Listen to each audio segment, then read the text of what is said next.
प्रधानमंत्री नरेंद्र मोदी ने 400 प्लस का जो लक्ष्य दिया है, अगर ये पार होता है तो भारतीय संविधान को बदलने और धर्म की रक्षा करने के लिए ये 400 प्लस का टारगेट लेना जरूरी है। सही मायने में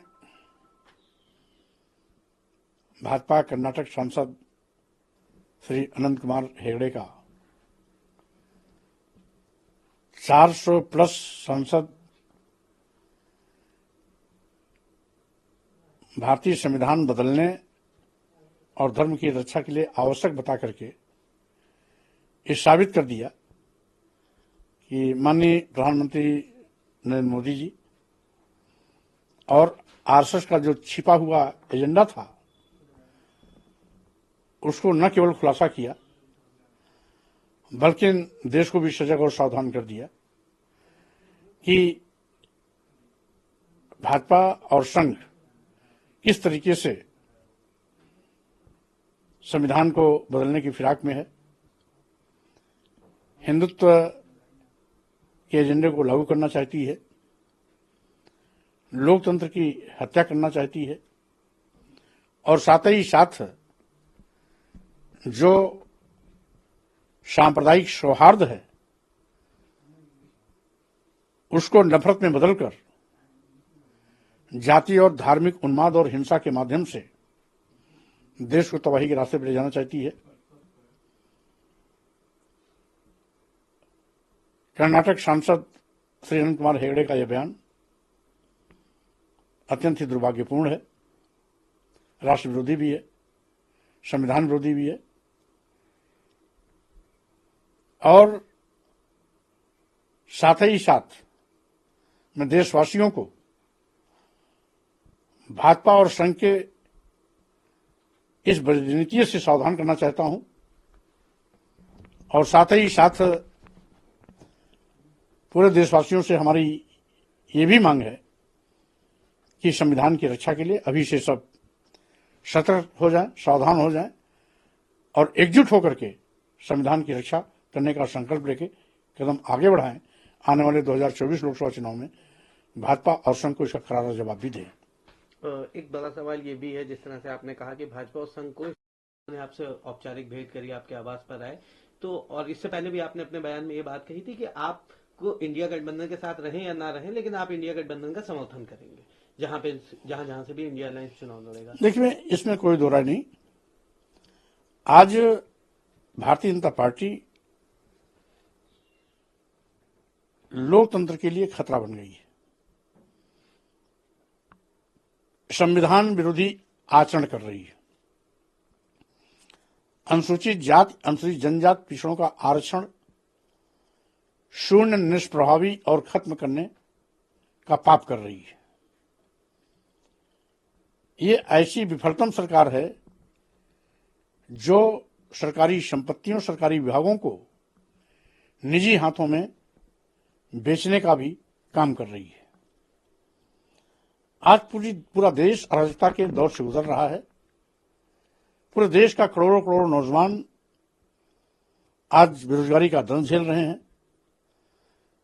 जब से भाजपा सरकार आई, सरकारी नौकरियां गायब हो गई हैं। महंगाई से आम जनता की कमर टूट रही है। किसानों को लाभकारी मूल्य दिलाने का वादा करने वाले लोग आजकल लाभकारी मूल्य तो नहीं दिला पाए। एमएसपी की मांग पर किसानों पर बर्बर लाठियां बाजी जा रही हैं। ड्रोन द्वारा आंसू गैस छोड़े जा रहे हैं। रबर की बुलेट दागी जा रही है। उनके रास्ते में कील कांटे बिछाए जा रहे हैं। और यही नहीं, आज उन व्यापारियों ने जो कभी भाजपा को वोट और नोट दोनों दिया था, छोटे, लघु, मध्यम, ग्रामीण क्षेत्र के व्यापारी पहले जीएसटी के शोषण के शिकार हुए। अब सारे जीएसटी के मामले ईडी को सौंपकर इनकी भी कमर तोड़ने की पूरी तैयारी कर चुकी है। ऐसी हालात में देश बचाना, लोकतंत्र बचाना, संविधान बचाना आवश्यक है। इंडिया अलायंस इस समय देश की आवश्यकता है।